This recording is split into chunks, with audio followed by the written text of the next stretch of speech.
마가복음 1장 15절입니다.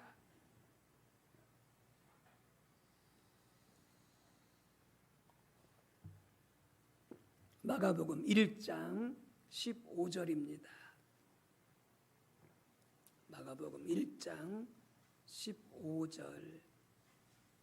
제 성경책으로는 53쪽이 되겠습니다. 마가복음 1장 15절 같이 합독합니다. 이르시되 때가 찼고 하나님 나라가 가까이 왔으니 회개하고 복음을 믿으라 하시더라. 아멘. 또 사도행전 10장 38절입니다. 사도행전 10장 38절.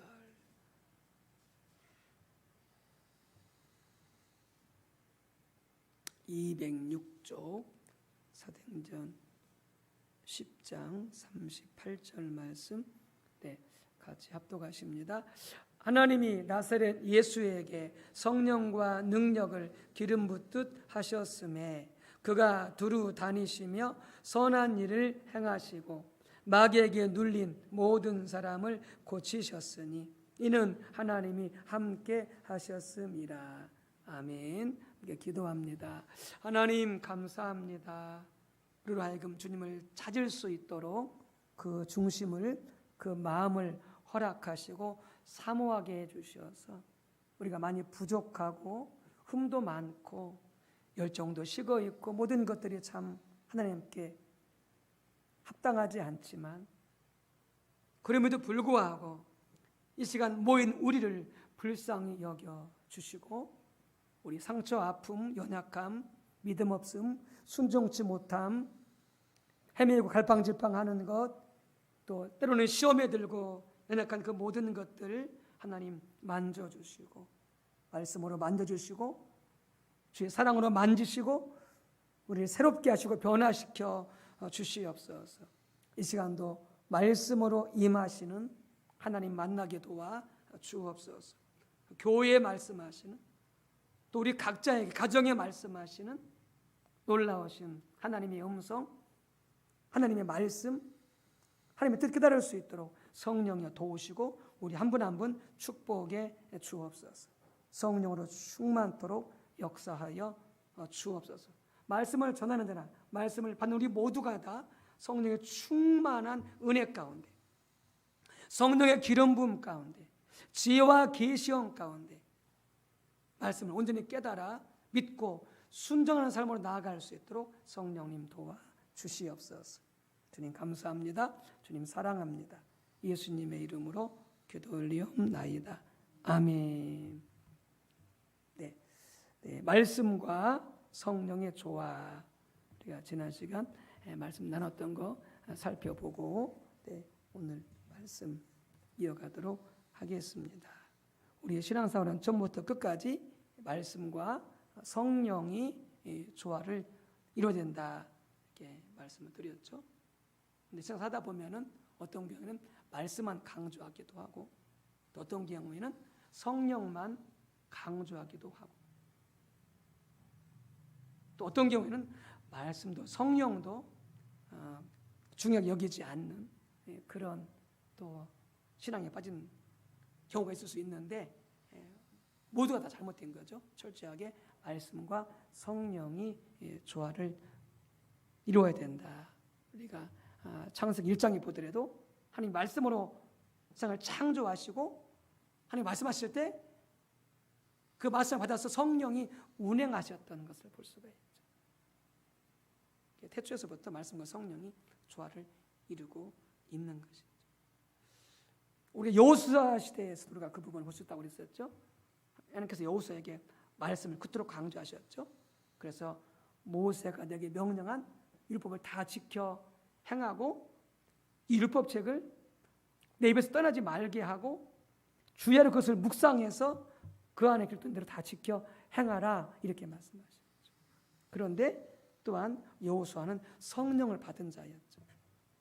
신명기 34장 9절에 보면은 모세가 여호수아에게 안수했을 때에 성령이 임했죠. 지혜의 영이 충만했습니다. 그래서 여호수아가 요단강을 건너고 가나안 땅을 정복에 들어갈 때에 그는 이 지혜의 영으로 성령과 교통하는 가운데, 하나님과 교통하는 가운데 하나님의 지혜를 힘입어서 그 땅을 정복에 들어가고 요단강을 건널 수가 있었던 것이죠. 여호수아 삶 속에 말씀과 성령이 조화를 이루고 있음을 볼 수가 있는 것이죠. 예수님도 마찬가지죠. 예수님께서도 오늘 본문 보더라도 그렇죠. 마가복음 1장 15절에서는 말씀을 선포했죠. 한날 가까이 왔으니 회개하고 복음을 믿으라. 이렇게 했다면 사도행전에서는 아까 말씀했듯이 성령과 능력을 기름 부터 받아서 귀신을 내쫓고 착한 일을 많이 행함으로써 예수님이 성령의 능력으로 사역을 감당했음을 볼 수가 있죠. 예수님의 삶에서 철저하게 바로 말씀과 성령이 조화를 이루고 있는 것을 볼 수가 있습니다. 여러분, 당연히 우리도 그렇게 말씀과 성령이 조화를 이루어야 되겠습니다. 자, 근데 말씀과 성령의 조화를 이룬다고 했을 때에 말씀의 성격, 그 다음에 성령의 성격이 정말로 중요합니다. 왜냐하면 말씀 그래도요, 말씀이 다 다르거든요. 어떤 사람은 기복주의 말씀을 좋아하고, 또 어떤 사람은 율법주의 말씀을 좋아하고, 또 어떤 사람은 자기가 듣고 싶은 말씀만 들으려고 하는, 말씀도 다양하거든요. 그러니까 말씀의 성격이 중요한 거예요. 성령의 사역만 해도 마찬가지예요. 성령의 사역의 성격이 중요한 거죠. 어떤 사람은 성령의 능력과 은사를 받아가지고 그것으로 살아가는 사람이 있고, 또 어떤 사람은 아예 성령의 은사조차도 인정하지 않는 사람들도 있고, 그러니까 성령에 의한 삶을 할지라도 그 성격이 다양한 것이죠. 그런데 말씀이, 그리고 예수님이 본을 보여주신 말씀의 성격, 성령의 성격, 이 성격을 우리가 이해하는 것이 참으로 중요합니다. 그래서 올바른 말씀의 성격, 올바른 성령 사역의 성격, 그 올바른 것들로 인해서 조화를 이룰 때에 우리의 신앙이, 또 우리 사역이, 우리의 또 교회가 더 건강하게 세워져 갈 수가 있는 것이죠. 자, 예수님 전하신 말씀이 뭐였습니까? 예수님 전하신 말씀의 가장 주된 주제가 뭐였습니까? 생각해 보세요. 예수님이 가장 많이 전하신 말씀이 뭐였어요? 가장 많이 집중적으로 중요하게 전했던 말씀이 뭘까요? 마가복음 1장 15절에 나타나 있는데, 여러분, 그것은 하나님의 나라였습니다. 하나님의 나라였습니다. 마가복음 1장 15절에 가라사대 때가 찼고 하나님 나라가 가까이 왔으니 회개하고 복음을 믿으라. 그래서 예수님 전하신 복음, 무슨 복음이냐? 천국 복음입니다. 하나님 나라 복음이에요. 그러니까 복음서에 보게 되어지면 하나님 나라 비유가 많이 있습니다. 하나님 나라, 천국, 하늘나라 다 같은 말입니다. 그리고 하나님 나라, 하나님 나라. 마가복음 4장 23절, 예수께서 온 갈릴리에 두루 다니사 그 여당에서 가르치시며 천국 복음을 전파하시며, 이게 되어 있죠. 천국 복음, 바로 하늘나라 복음입니다. 사도행 1장 3절, 해받으신 후에 또한 저에게 확실한 많은 증거로 친히 사심을 나타내사 40일 동안 저에게 보이시며 하나님나라 일을 말씀하시니라. 예수께서 부활하셔서 40일 동안 말씀을 전했는데, 무슨 말씀을 전했느냐? 하나님 나라 말씀을 전했다라고 하는 거예요. 꼭 기억하십시오. 예수님이 전하신 가장 말씀의 주된 주제가 뭐였느냐? 하나님 나라였습니다. 하나님 나라였습니다. 그러면서 마태복음 13장 44절에서 46절을 보게 되어지면 이 하나님의 나라를 비유하고 있습니다. 읽어드릴게요. 천국은 마치 밭에 감추인 보화와 같으니 사람이 이를 발견한 후 숨겨두고 기뻐하며 돌아가서 자기의 소유를 다 팔아 그 밭을 사느니라. 또 천국은 마치 좋은 진주를 구하는 장사와 같으니 극히 값진 진주 하나를 발견하매 가서 자기 소유를 다 팔아 그 진주를 사느니라. 이렇게 되어 있습니다. 예수님이 하나님 나라를 뭘로 비유하고 있습니까? 숨겨진 보화, 값진 진주로 이렇게 하나님 나라를 비유하고 있습니다. 그런데 사람들이 그 천국을 밭에 감춘 보화와 같고 좋은 진주, 극히 값진 진주와 같은 하나님 나라를 뭘로 샀다고 되어 있습니까? 그들이 가지고 있는 모든 것으로 천국을 샀다 이렇게 말씀합니다. 그들이 가지고 있는 모든 것으로 천국을 샀다 이렇게 말씀하고 있습니다. 여러분, 천국을 살려면, 하나님 나라를 살려면 우리의 가진 모든 것으로 천국을 사야 됩니다. 그렇지 않으면 천국을 살 수가 없습니다. 가진 모든 것으로 천국을 사야 됩니다. 자, 그렇다면 돈 주고 천국을 사는 것이냐? 그 말이 아닙니다. 그 말이 아닙니다. 이것은 믿음에 대해서 말씀하고 있는데 믿음의 성격을 말씀하고 있는 것이죠. 오직 믿음으로만 하나님 나라 들어갈 수 있죠. 그런데 믿음을 말할 때 우리는 참 조심해야 돼요. 그냥 예수님을 신에서 영접하면 구원받는 것으로 이해하면 안 돼요. 즉 지식적으로 예수님에 관해서 몇 가지 사실을 동의함으로 그래서 시인하고 마음에 영접한다고 하면 구원받는 게 아니다. 실은 전제가 있어요.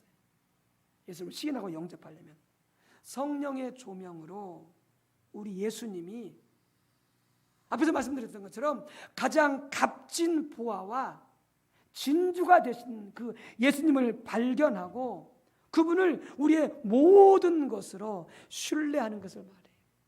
우리의 모든 것으로 예수님을 신뢰하는 것을 말해요. 즉 예수님이 우리의 모든 것 되시는 것을 말해요. 자, 예를 들어 볼게요. 예수님께서 베드로와 야고보와 요한을 부르셨어요.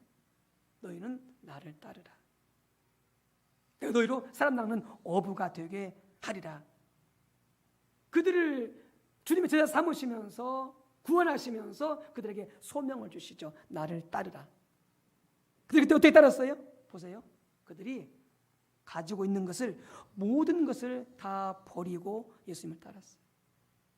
그리고 가지고 있는 배, 그리 하던 사업, 그리 가지고 있는 모든 것들 다 버리고 예수님을 따랐어요. 어떻게 가능해요? 그들이 가지고 있는 모든 소유, 배, 모든 인간관계, 그의 모든 것들, 그런 것들보다 예수님이 더 소중했던 거예요. 예수님이 더 귀했던 거예요. 그래서 어떻게 해요? 모든 것을 다 포기하고 버리고 예수님을 따르고 믿을 수가 있었던 것이죠. 이게 바로 신앙의 성격을 말해요. 보세요. 한 부자 청년이 있습니다. 예수님, 어떻게 해야 영생을 얻겠습니까? 계명을 지켜라. 예, 다 지켰습니다. 뭐가 더 필요합니까? 한 가지 부족한 것이다. 내 재물을 다 팔아서 가난한 자들에게 주고 나를 따르라 했을 때에 이 부자는 그 가지고 있는 돈이 아까워서 예수님을 따르지 않고 예수님을 부인하고 그냥 예수님을 따르지 않았어요. 왜 그랬을까요? 그 가지고 있는 재산보다 예수님이 더 소중한 분인 것을, 진주와 버가 되시는 것을 그는 발견치 못했던 거죠. 예수님보다 돈이 더 좋았던 거죠. 예수님보다 가지고 있는 부가 더 크고 더 귀한 것으로 보였던 것이죠. 그러니까 어떻게 예수님을 믿고 따를 수가 없는 거예요. 실은 예수님을 따랐다면 그 가지고 있는 돈보다 더 어마어마한 돈을 그에게 줄 수도 있는 예수님이신데, 생명과 복, 모든 것의 주인이 바로 예수님이신데 그 부하 되신 예수님을 이 부자 청년은 발견치 못한 것이죠. 자기는 돈보다 예수님이 귀하지 않은 것이죠. 돈이 더 귀한 것이죠.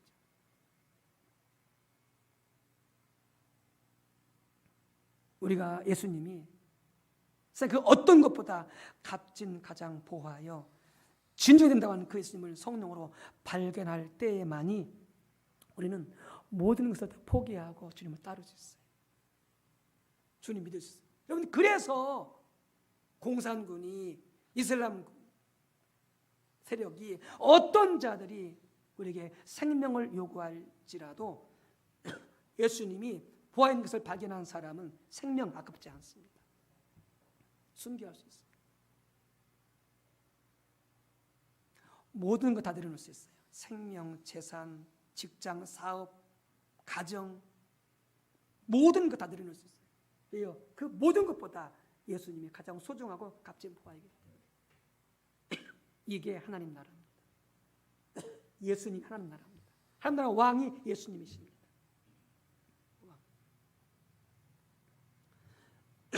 그래서 말씀은 뭐냐? 결국 하나님 나라 말씀이에요. 하나님 나라 말씀.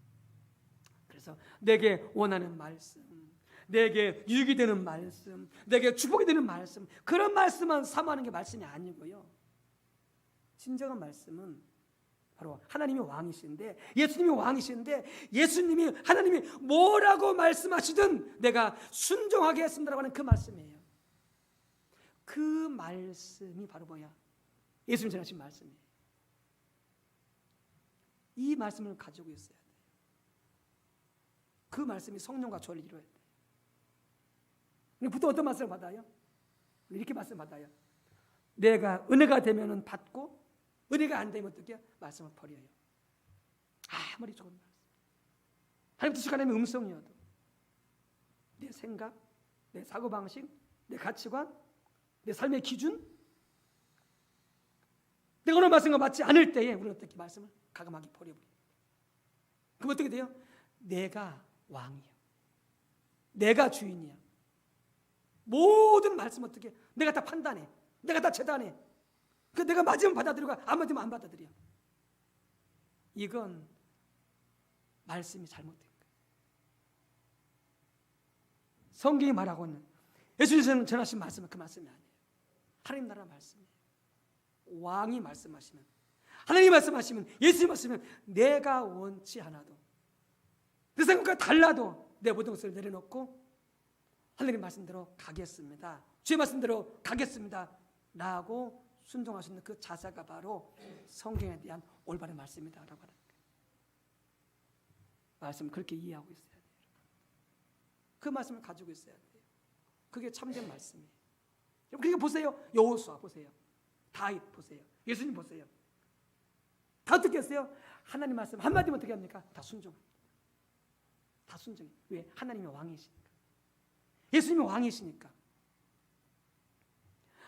말씀의 성격은 뭐냐? 바로 하나님 나라예요.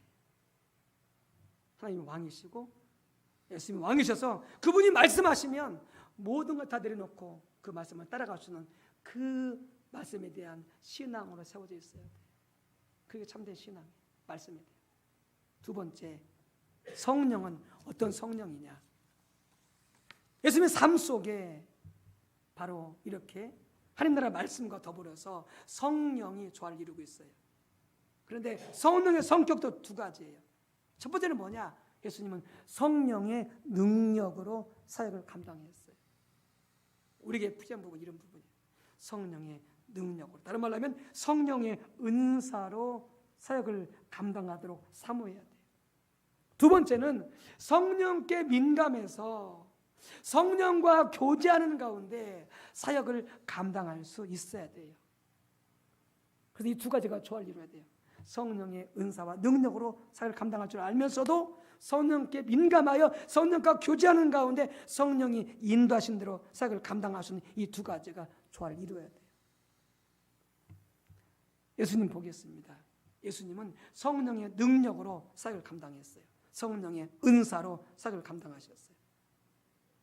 그래서 예수님은 하나님의 아들이셨음에도 불구하고, 그분이 하나님이셨음에도 불구하고 이 땅에 계시는 동안 성령의 능력으로 사역을 감당했어요. 아까 봤었죠? 사도행전 10장 38절. 하나님 나타난 예수에게 성령과 능력을 기름부터 다셨음에 저가 두루 다니시며 착한 일을 행하시고 마귀에게 눌린 모든 자를 고치셨으니 이는 하나님이 함께 하셨음이라. 무엇을 함께 하셔요? 성령과 능력으로 예수님과 함께 하셨다는 것이죠. 그래서 예수님의 삶 속에 다양한 성령의 은사들이, 능력들이 나타났죠.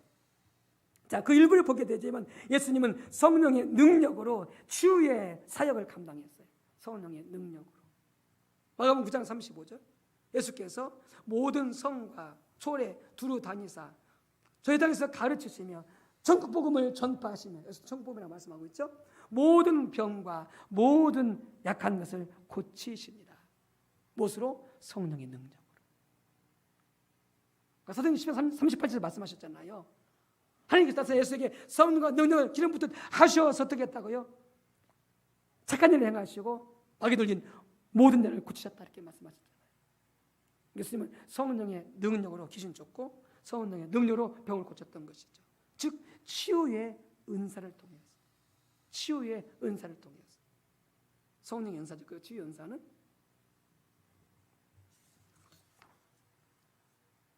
두 번째는 예수님은 영분별의 은사가 있었어요. 영분별의 은사. 이 영분별의 은사는 어떤 사람이 말을 하거나 행동했을 때에 그 배우 역사하는 영이 어떤 것인지를 분별할 수 있는 하나님 주시는 분별이거든요. 어떤 사람이 말을 했어. 어떤 사람이 행동을 했어. 근데 그 배우의 역사하는 영이 있어. 그게 성령인지 귀신인지 그걸 분별해낼 수 있는 은사가 뭐냐? 바로 영분별의 은사야. 성령의 능력으로. 성령의 능력으로. 그걸 잘 볼 수 있는 것이 어디냐? 마태복음 16장에 나타나 있어요. 자, 베드로가 예수님께서 말씀하셨죠. 이제 고난 당하시고 십자가에 죽으시고 부활하실 것을 말씀하셨죠. 그때 베드로가 뭐라고 말씀하셨어요? 절대 그런 일이 예수님께 일어나서는 안 되느라고 베드로가 만류했죠. 그래서 뭐라고 말씀하셨어요? 사탄아 내 뒤로 물러가라 말씀하셨죠. 베드로가 말한 그 말 속에 바로 사탄이 역사가 있으면 예수님께서는 바로 간파하셨던 것이죠. 분별하셨던 것이죠. 영분별의 은사입니다. 영분별의 은사입니다. 또 하나는 지혜의 말씀의 은사, 지혜의 말씀의 은사. 이건 뭐냐면 이 지혜의 말씀의 은사가 주어지게 되어지면 어떤 일정한 상황이나 문제 가운데 그 은사가 적절하게 적용이 되어져서 해결되거나 치유가 일어나는 역사가 바로 뭐냐? 지혜의 은사예요. 지혜의 말씀의 은사. 그래서 이제 예수님을 고소하려고 유대인들이 가늠하다 현장에 잡힌 여인을 데리고 왔어요. 그러면서 예수님께 물어요. 모세 율법에 이렇게 현장에서 가늠 잡힌 여인들이 있으면 돌로 쳐서 죽이라고 그랬는데 선생님은 어떻게 말하겠습니까? 라고 묻는 거예요. 그런데 예수님 같은 어떻게 해요? 올무에 걸려 넘어지게 해서 예수님을 잡아들이려고 그런 것이죠. 그때 예수님께서 어떻게 하셨어요? 너희 중에 죄 없는 자가 먼저 돌로 치라 말씀하시니까 그들이 다 놓고 갔어요. 실은 예수님이 그 순간에 어떻게 했어요? 위험했어요. 말을 잘못했다면 어떻게 해요? 그들한테 잡혀 들어가게 되어지고 걸리게 되어지는 것이죠. 하나님이 지혜를 주셨어요. 그래서 너희 중에 죄 없는 자가 돌로 먼저 치라. 그러니까 다 죄가 있잖아요. 그러니까 다 도망가 버린 거예요. 하나님 주신 그 지혜로 그 위험한 상황을 벗어날 수가 있게 되어진 것이죠. 이게 바로 뭐냐? 지혜의 은사예요. 지혜의 은사. 또한 지식의 말씀의 은사가 있어요. 이건 어떤 사람이나 상황에 관한 어떤 초자연적으로 정보를 제공해 주는 거예요. 지식의 말씀의 은사는. 그러니까 이런 은사를 가지고 있는 사람들은요, 처음 본 사람들의 이름, 나이 다 알아요. 이거 하나님 알려주시니까. 이게 상대방이 놀라는 거죠. 마음은 열리게 되어져요. 그래서 예수님을 영접하게 되어지고 복음을 듣게 되어지는 것이죠. 이 지식의 말씀의 은사를 통해서. 예수님께서 수가성 여인을 그 사마리아 수가성 여인을 만나게 되잖아요. 예수님 말씀하셨잖아요. 가서 내 남편을 데려오라. 이렇게 예수님께서 말씀하잖아요. 여자가 말씀하잖아요. 여자가 대답하잖아요. 나는 남편이 없습니다. 그러니까 예수님께서 말씀하세요. 맞다. 너는 남편이 없다는 말이 옳다. 너는 남편이 5명 있었으나 지금 있는 남편도 내 남편이 아니다. 이렇게 말씀하세요. 이 여자가 놀라 자빠지죠. 왜요? 자기 상황을 너무나 잘 알고 아무한테 말하지 않았는데 너무나 잘 알고 있는 거예요. 누가? 예수님이. 어떻게 알았어요? 지식의 은사로서, 성령을 통해서. 그러니까 이 여인이 고백하는 거예요. 아, 당신은 선지자입니다 하면서 마음을 확 열어버리는 거죠. 예수님 복음을 전하게 되어졌고, 그 여인이 예수를 영접해서 구원받게 되어졌고, 마을로 들어가서 메시아가 왔다 선포하면서 동사람들이 우르르 몰려와서 복음 듣게 되어지고, 그 말에 거하면서 예수님께서 계속 말씀드리면서 수많은 사람들이 구원받게 되었죠. 또 하나는 능력 행함의 은사입니다. 이 은사는 성령께서 자연 법칙의 질서에 초자연적으로 개입해 들어와서 일어나게 되는 역사인데요. 그게 바로 뭐예요? 나사로를 살린 거죠. 자연 법칙이 하면 어떻게 해요? 사람이 죽었으면 어떻게 해요? 그걸로 끝나는 거죠. 자연 법칙. 끝난 거예요. 사람 죽었으면. 그런데 능력 행함의 역사가 나타나게 되니까, 능력 행함의 은사가 나타나니까 어떻게 해요? 죽은 자가 다시 살아나는 거죠. 하나님의 초자연적 역사가 개입해서. 이게 능력 행함의 역사. 예수님은 사역을 감당할 첫째 뭘로 사역했어요? 그냥 자신의 힘으로 하지 않았어요. 자신의 어떤 경험으로 하지 않았어요. 자신의 지혜로, 자신의 방법으로 하지 않았어요. 뭘로 했어요? 성령의 능력으로, 은사로 사역을 감당했어요. 우리가 사역을 감당해야 될 중요한 부분이 하나가 이거예요. 우리 교회 가운데 우리 모두가 성령의 능력으로, 은사로 사역을 감당할 수 있도록 해야 돼요.